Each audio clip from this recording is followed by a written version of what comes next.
Good morning, Papua New Guinea. I'm Narlo School Blim again long Pico Hydro Micro Hydro. Assembler question been come lo me long give him opinion lo me long pump storage or pumping from a river to generate power using one of the head tank. So you come down on the diagram number one. You may talk option one. Option one, you like recycling water. So all you do is you got two tank for ground, tank on top of mountain. And then what you do is you put in pump lo here, and you pump in water lo here, go on top of tank here, and then pull up, and then you shim water.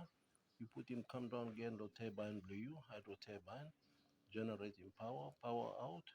Now water here, but go back, go inside lo tank, and then you recycle him again. It just keeps on going like that. The fundamental issue lo here, ME flow rate.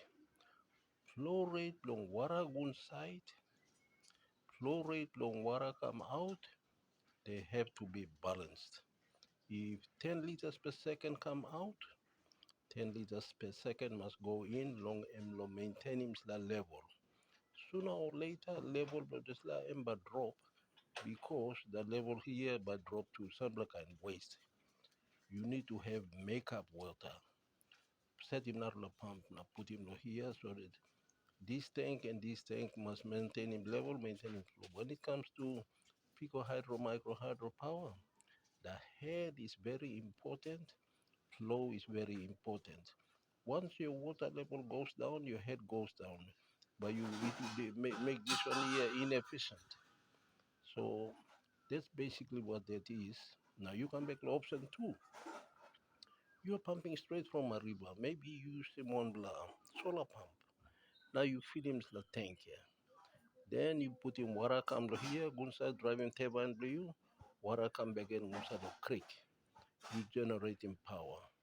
Now the same problem. This pump must be pumping at the same rate. Water go inside. Now come out must balance so that the tank level will remain the same.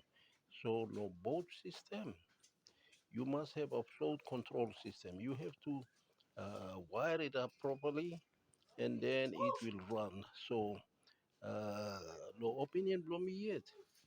I think um, it can work. First, you must select this turbine here. You need to get a kilowatt size that you like in long M. Now you go reverse, and then you find the volume of water, the tank, the fill him up the tank here, and then you got this turbine already. You know liters per second ahead long M. So you build it according to the turbine specification, and then you can find a pump that can basically keep up with the flow rate of inside the turbine to give you power. For more information, contact him 7032 9730.